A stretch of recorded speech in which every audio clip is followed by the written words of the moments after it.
kamu bisa sembuhin kaki ibu saya pakai ramuan itu, kamu saya cium, saya nikahi kamu sekarang. Assalamualaikum warahmatullahi wabarakatuh.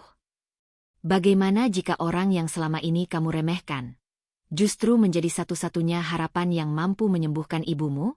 Dan bagaimana jika sebuah janji sembrono yang kamu ucapkan di depan banyak orang tiba-tiba harus kamu tepati? Sebelum kita mulai, kami doakan yang subscribe dan like supaya dilancarkan rezekinya, dilunaskan hutangnya, dan kalian dari kota mana nih? Komen amin di bawah ya. Sore itu, langit kampung kecil di pinggir kota Purwosari tampak pucat, seakan turut merasakan kepedihan yang menyelimuti rumah sederhana milik Nisa dan ibunya. Angin membawa suara ayam pulang kandang, bercampur aroma masakan dari rumah-rumah tetangga. Namun tidak satu pun dari semua itu bisa membuat suasana hatinya tenang. Nisa duduk di teras rumah, bersandar pada tiang kayu yang mulai keropos di beberapa bagian. Matanya tampak sembab. Rambutnya yang biasanya rapi kini terurai acak. Seragam poluannya tergantung tak berdaya di balik pintu. Ia bahkan tidak sempat menyetrikanya hari ini. Di balik pintu kamar, terdengar suara lirih Ibu Rukmini yang sedang menahan nyeri. Kaki kanannya, yang kini hanya tinggal tulang dan kulit bengkak kemerahan, terbalut perban tebal. Perban yang sama yang telah diganti puluhan kali, dicuci ratusan kali, tetapi tidak pernah benar-benar membantu. Nisa memejamkan mata, memijat pelipis. Ia sudah kehabisan tenaga, fisik, mental, dan air mata. Sudah berbulan-bulan ia mencari pengobatan untuk ibunya. Dokter umum, spesialis tulang, ahli saraf, terapi alternatif, obat mahal dari luar negeri. Bahkan operasi kecil yang dilakukan karena dokter sudah kehabisan ide. Semua nihil. Yang paling menghantam Nisa adalah kalimat dokter terakhir. Penyakit ini di luar pemahaman medis. Kami tidak bisa menyembuhkannya. Ucapan itu menghantam lebih keras daripada tamparan siapapun. Seseorang yang seluruh hidupnya diisi dengan perintah, kepastian, dan logika seperti Nisa, sangat sulit menerima kalimat, kami tidak tahu. Sejak hari itu, ia mulai kehilangan semangat bekerja. Teman-temannya di kantor sering memergokinya menangis diam-diam di toilet. Ia tak peduli pada penampilan. Tak peduli pada panggilan tugas. Tak peduli pada hidupnya sendiri. Satu-satunya hal yang membuatnya bertahan hanyalah ibunya. Sore itu, suara riuh dari halaman rumah mencuri perhatiannya. Tetangga-tetangga mulai keluar rumah, mengintip, dan bergumam. Ada orang aneh tuh. Itu gembel dari mana? Ngapain kesini? Mau minta sumbangan. Nisa mengerutkan dahi, berdiri perlahan, dan berjalan ke depan. Di bawah sinar matahari yang mulai tenggelam, seorang pemuda kurus dengan rambut panjang acak-acakan berjalan mendekat. Bajunya lusuh, celana coklatnya penuh debu, dan ransel kecil yang digendongnya tampak hampir robek. Orang-orang di kampung itu menatapnya dengan tatapan penuh curiga, seperti melihat pencuri yang sedang mengincar rumah. Namun pemuda itu hanya menunduk, tersenyum kecil ketika ia melihat Nisa. Assalamualaikum. Nis, ucapnya dengan suara yang berat, seakan sudah lama tidak berbicara. Nisa mengangkat alis, bingung. Wajah itu, ada sesuatu yang familiar. Garis mata yang lembut itu. Cara tersenyumnya. Cara ia memanggil, Nis. Maaf, kamu siapa? Tanya Nisa datar. Pemuda lusuh itu tersenyum lebih lebar, meski sorot matanya tampak sedikit sedih. Aku, Ari. Ari Nugraha. Teman kecilmu dulu. Langkah Nisa terhenti. Nama itu menghantam ingatannya seperti gelombang besar. Ari. Anak laki-laki pendiam yang selalu duduk di bangku paling belakang. Ari yang selalu mengalah. Ari yang ia kenal saat SD, lalu tiba-tiba pindah dan menghilang tanpa jejak. Nggak mungkin, gumam Nisa tanpa sadar. Tetangga-tetangga langsung berbisik heboh. Baru sadar bahwa pemuda lusuh itu kenal dengan Nisa, polwan yang mereka segani. Ari meletakkan ranselnya di atas tanah, mengeluarkan sebuah botol kecil berisi cairan kecoklatan. Nis, aku dengar ibumu sakit. Sakit di kaki. Sejak lama. Ia menatap mata Nisa dengan tulus. Aku datang untuk bantu. Aku bawa obat pijat herbal, buatan keluargaku. Seketika pecahlah tawa dari kerumunan. Herbal. Pijat kampung. Halah, gembel sok jadi tabib. Nisa mengepalkan tangan. Ia sedang stres. Ia sedang marah pada dunia. Dan kedatangan Ari yang lusuh, membawa obat kampung, terasa seperti penghinaan terhadap usahanya selama ini. Ari, suaranya terdengar dingin. Aku sudah bawa ibu ke puluhan dokter. S. Ia menekankan setiap suku kata. Kamu pikir penyakit C, parah itu bisa disembuhkan sama minyak oles yang kamu bawa dari mana entah? Ari tidak tersinggung. Ia hanya menatap Nisa dengan mata sendu. Aku tahu kamu gak percaya. Tapi izinkan aku coba. Cuma itu yang aku mau. Tetangga yang lain menertawakan Ari lebih keras. Wah, gila nih orang. Pasti mau nipu. Kasian banget Nisa, didatengin gembel delusional. Nisa merasa kepalanya panas. Dadanya sesak. Semua tekanan selama ini seolah meledak bersamaan. Ia menatap Ari tajam dan berteriak. Kalau kamu bisa sembuhin kaki ibu saya pakai ramuan itu, saya kasih apapun yang kamu mau. Mau saya cium? Mau saya nikahi? Saya lakukan sekarang juga. Kerumunan langsung terbahak-bahak. Ada yang bertepuk tangan. Ada yang bersiul. Ari hanya terdiam. Tatapannya bukan marah. Bukan tersinggung. Bukan bangga. Hanya sedih. Dan tanpa berkata apa-apa lagi, ia berlutut di depan Ibu Rukmini yang sedang duduk di kursi tua di teras. Ari, apa yang kamu lakukan? Seru Nisa. Ari tidak menjawab. Ia membuka perban perlahan, membersihkan sisa obat medis, lalu mulai mengoleskan ramuan itu. Tetangga mulai mendekat. Semua ingin menonton. Semua ingin melihat kegagalan si gembel. Atau sekadar melihat drama baru di kampung. Nisa hanya berdiri terpaku, antara marah, bingung, dan diam-diam, penuh harapan. Ari mengusap kaki ibu Nisa dengan gerakan lembut tetapi tampak sangat berpengalaman. Tangannya bergerak seirama, seperti seseorang yang sudah melakukan ini selama bertahun-tahun. 5 menit berlalu. 10 menit. Kerumunan mulai lelah menunggu. Beberapa mulai menguap. Ada yang menggoda. Lama banget nih mukjizatnya. Nisa mengepalkan tangan. Ia ingin menyuruh Ari berhenti. Ia ingin mengakhiri semua ini karena ia tidak mau ibunya diperlakukan seperti bahan percobaan. Namun tepat pada menit ke-20. Ibu Rukmini terisak pelan. Astagfirullah. Nisa. Nisa langsung mendekat. Ibu kenapa? Sakit? Panas? Perih? Air mata Ibu Rukmini jatuh. Tidak. Bu, bukan sakit. Ini, hangat, ringan sekali. Ari berhenti memijat. Kerumunan langsung diam. Ibu Rukmini memegang lututnya. Lalu, perlahan, berdiri. Tanpa tongkat. Tanpa bantuan. Tanpa rasa sakit. Nisa terbelalak. Suara napasnya tercekat. Seluruh tubuhnya gemetar. Apa? Bu? Ibu nggak sakit. Ibu Rukmini menggeleng sambil menangis. Tidak, Nis, sakitnya hilang. Hilang semua. Kerumunan langsung membisu. Tak ada satupun yang berani bersuara. Nisa jatuh berlutut, meneteskan air mata yang selama ini ia tahan. Dan di tengah keheningan itu, Ari bangun, tersenyum tipis, dan berkata lembut. Aku cuma ingin bantu, Nis. Nisa menatapnya dengan wajah penuh rasa bersalah, takut, dan terkejut. Sementara tetangga-tetangga menatap Ari dengan mata yang sama. Takut, takjub, dan tidak percaya.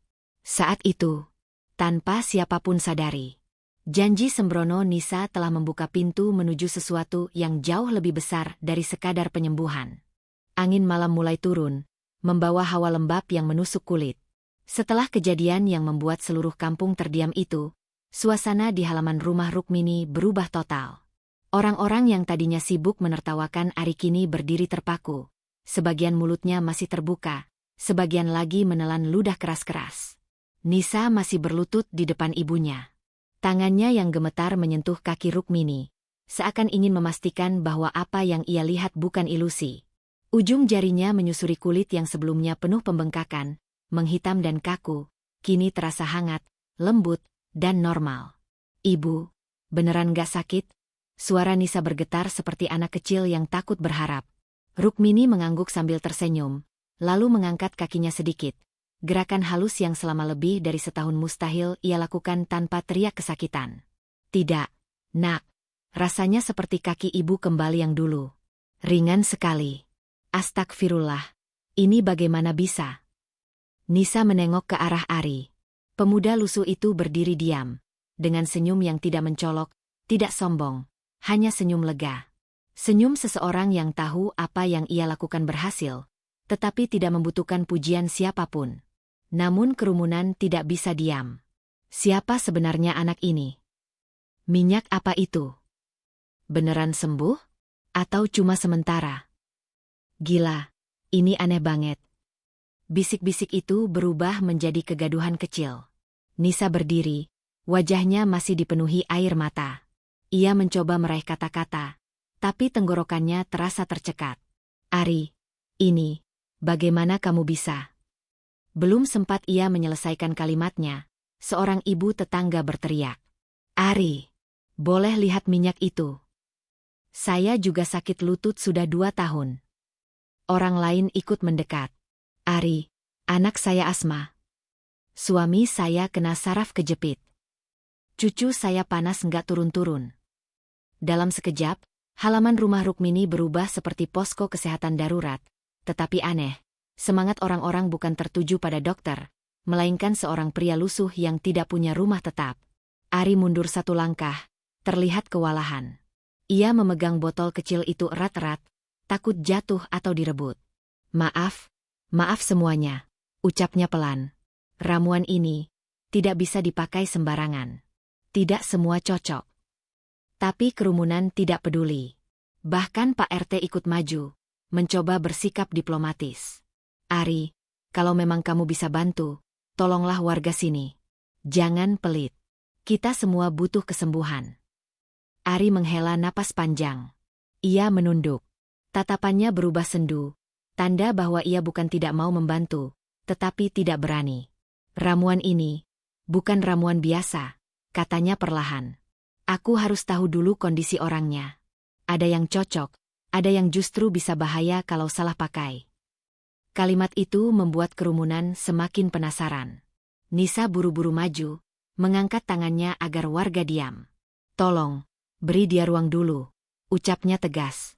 Suara polwan dalam dirinya muncul seketika. Orang-orang langsung mundur sedikit. Nisa menarik napas panjang dan menatap Ari dalam-dalam. Aku minta maaf, katanya lirih, namun cukup jelas untuk didengar. Maaf karena tadi aku ngomong kasar. Maaf karena aku merendahkan kamu di depan semua orang. Aku sungguh tidak tahu harus percaya siapa lagi. Ari tersenyum kecil. Tidak apa-apa, Nis. Aku mengerti keadaanmu. Kamu dari mana belajar hal seperti ini? Tanya Nisa lagi, kali ini nadanya tenang. Pertanyaan itu membuat ekspresi Ari berubah. Senyumnya menghilang perlahan. Matanya menatap ke tanah, seperti sedang memilih kata. Aku tidak bisa cerita semuanya di sini, ucapnya pelan. Tapi yang jelas, ini bukan kebetulan aku datang. Kalimat itu membuat dada Nisa berdegup lebih cepat. Bukan kebetulan, ulang Nisa. Ari mengangkat wajah, menatapnya dengan mata hitam yang tajam namun lembut. Aku datang karena seseorang menyuruhku. Seseorang yang sangat kenal kamu dan ibumu. Nisa membeku. Suara kerumunan memudar di telinganya. Jantungnya berdetak begitu keras sehingga ia bisa mendengarnya sendiri. Siapa? Tanya Nisa lirih. Ari membuka mulut, tetapi sebelum ia sempat menjawab, DRRRRRTTTT. Tiba-tiba suara motor besar berhenti keras di depan rumah. Lampu sorotnya menembus wajah kerumunan. Semua orang menoleh. Seorang pria bertubuh besar dengan seragam Bayangkara turun dari motor. Indra, senior Nisa di kepolisian. Orang yang diam-diam menyukai Nisa. Dan orang yang paling tidak suka melihat Nisa dekat dengan laki-laki lain. Saat melihat Ari berdiri di antara kerumunan, Indra mendengus. Ini kampung kenapa rame begini? Kemudian matanya berhenti pada Ari. Dan ia langsung pasang wajah tidak suka. Loh, gembel ini lagi? Tukasnya ketus. Ngapain kamu di sini? Bikin keributan. Ari menunduk sedikit. Tidak ada niat melawan. Namun Nisa melangkah maju. Indra, jangan begitu. Dia. Terserah kamu, Nis, potong Indra dingin. Tapi aku dateng karena ada laporan. Katanya ada orang asing bikin warga ribut. Dan ternyata benar. Ia menatap Ari dengan tatapan sinis. Aku tanya sekali lagi, kamu siapa? Dan apa tujuanmu datang ke sini? Ari mengangkat kepala perlahan. Sorot matanya berubah. Tenang, tetapi jauh lebih dalam dan serius daripada sebelumnya. Aku datang karena aku berjanji untuk melindungi Nisa. Kerumunan terdiam. Nisa mematung. Indra menyipitkan mata. Melindungi? Kamu pikir kamu siapa? Ari menghela napas pelan, lalu menjawab. Orang yang sudah dititipkan amanah. Oleh seseorang yang kalian semua kenal. Indra tertawa sinis. Siapa? Orang kampung? Guru spiritual? Dukun? Ari menatapnya lurus. Yang nyuruh aku datang adalah ayahnya Nisa. Nisa tersentak. Tubuhnya langsung melemas. Kerumunan membeku. Indra menghentikan tawanya. Ayahnya? Ulang Nisa dengan suara hampir tak keluar. Tapi, ayahku sudah meninggal. Sejak aku kelas 4 SD. Ari mengangguk pelan. Aku tahu. Mata Nisa mulai berair. Lututnya goyah. Udara seakan menghilang dari dadanya. Ari menambahkan dengan suara rendah. Aku adalah orang terakhir yang menerima pesan dari ayahmu. Sebelum ia pergi untuk selamanya. Keheningan menyergap seluruh kampung. Tidak ada satupun yang berani bicara. Nisa menatapnya dengan wajah pucat. Ari, kamu bilang kamu dapat pesan dari ayahku? Tapi dia meninggal belasan tahun lalu. Ari mengangguk pelan, tidak tergesa. Indra, yang sedari tadi memasang raut curiga, maju satu langkah. Jangan asal ngomong. Kalau kamu bohong, ini masuk unsur penipuan dan fitnah. Ari tidak menggubris ancaman itu. Ia tetap menatap Nisa. Nis, ucapnya lembut. Kamu masih ingat hari ketika ayahmu pergi bekerja, dan tidak pernah pulang lagi? Nisa tertegun. Ingatan pahit itu menghantamnya keras. Ia sangat ingat. Sangat. Ia masih kelas 4 SD saat ayahnya, seorang sopir travel, pamit dengan senyum lelah. Katanya ia harus mengantar penumpang ke kota sebelah. Tapi malam itu ia tak kunjung pulang. Besoknya ditemukan kabar bahwa kendaraan yang ia bawa mengalami kecelakaan tunggal di jalanan sepi. Ayahnya meninggal di tempat. Itulah titik gelap kehidupan Nisa dan ibunya. Tentu aku ingat, gumam Nisa lirih. Tapi apa hubungannya dengan kamu? Ari mengambil napas panjang. Karena aku ada di lokasi kecelakaan itu. Kerumunan langsung bergemuruh. Apa? Kamu saksi kecelakaan itu? Kenapa baru ngomong sekarang? Ari mengangkat tangannya agar orang diam. Ada hal yang tidak pernah diberitakan. Sesuatu yang bahkan polisi waktu itu tidak tahu. Ayahmu tidak langsung meninggal. Nisa membeku. Jantungnya berdetak begitu cepat hingga membuatnya pusing. Apa maksudmu? Ketika aku menemukan mobil itu, ayahmu masih hidup, Nis. Suara Ari bergetar halus, mengandung beban masa lalu. Dia tidak punya banyak waktu. Karena itu, dia memintaku berjanji membawa satu pesan untukmu dan ibumu. Nisa menutup mulutnya, bahunya bergetar. Ari melanjutkan. Ayahmu bilang, jaga Nisa, jangan sampai dia tumbuh sendirian. Dan sebelum napas terakhirnya, dia bilang satu hal lagi, yang sampai sekarang tidak pernah aku sampaikan. Ari menunduk sesaat, menahan emosi yang ia simpan bertahun-tahun. Dia bilang, suatu hari, anakku akan mengalami musibah besar. Bila itu terjadi, tolong bantu dia, bagaimanapun caranya. Nisa meneteskan air mata pertama. Musibah besar. Ari menatap kaki ibunya yang kini bisa berdiri normal. Dan hari itu terjadi saat ibumu jatuh sakit dan tidak ada dokter yang bisa mengobatinya. Semua orang terdiam. Ari melanjutkan. Setelah itu, aku tidak pulang ke kampung ini.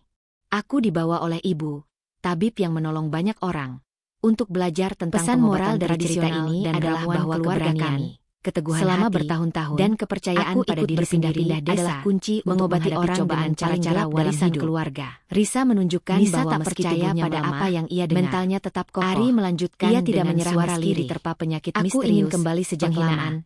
Dan tapi setiap kali aku kembali, cerita ini rumah juga mengajarkan bahwa kebenaran terkadang tersembunyi dan nama kalian tidak ada di daftar penduduk dan lama. Bantuan dapat datang dari orang banyak tampaknya tidak berarti. Ia menunduk. Selain termasuk kisah Risa dan Aryan menegaskan bahwa masa lalu terlambat yang kita lupakan kamu sudah memiliki dampak besar pada masa terlambat depan. Tahu ibumu dan sakit. Bahwa kejujuran, tapi begitu aku dapat kabar serta keberanianmu dari orang kebenaran akan membuka jalan menuju penyembuhan dan keadilan. Nisa mengusap air matanya, tapi tangisnya hanya semakin pecah.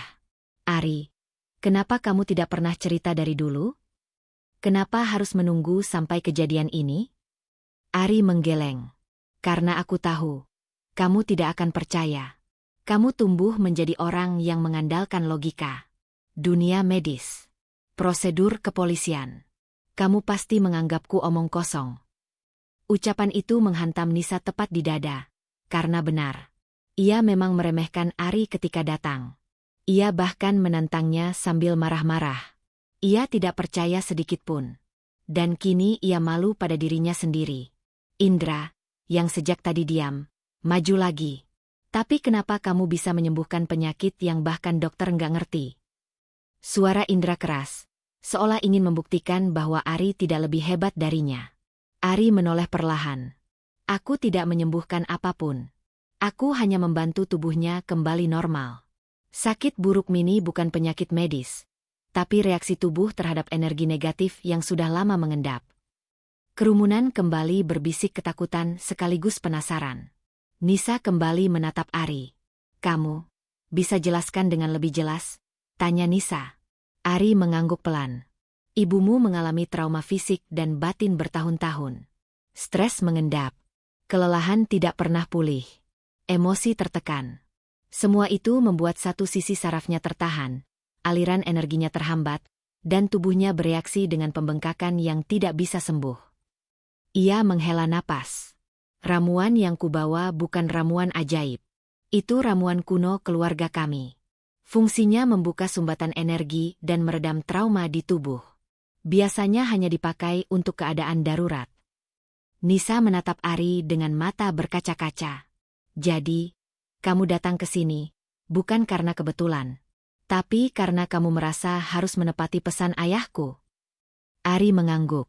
Tepatnya, aku ingin menepati janji pada ayahmu. Tapi alasan aku tetap tinggal adalah kamu. Nisa terkejut. Aku? Ari menatapnya, tatapan yang begitu lembut namun penuh beban perasaan. Aku datang bukan hanya karena janji masa lalu, tetapi karena aku belum pernah berhenti peduli padamu, Nis. Dek. Detak jantung Nisa terasa menghantam dadanya. Kerumunan bergumam pelan. Indra mengepalkan tangan, wajahnya semakin gelap. Dan di tengah keheningan itu, suara Pak RT tiba-tiba terdengar. Ari, kalau benar kamu bisa bantu banyak orang, tolonglah warga di sini juga. Ari menunduk hormat. Tentu. Tapi satu persatu. Tidak semua cocok dengan ramuan ini. Pak RT mengangguk. Namun sebelum pembicaraan berlanjut, Ibu Nisa, Rukmini, memegang tangan Ari. Terima kasih, Nak. Terima kasih banyak. Kamu menyelamatkan hidup saya.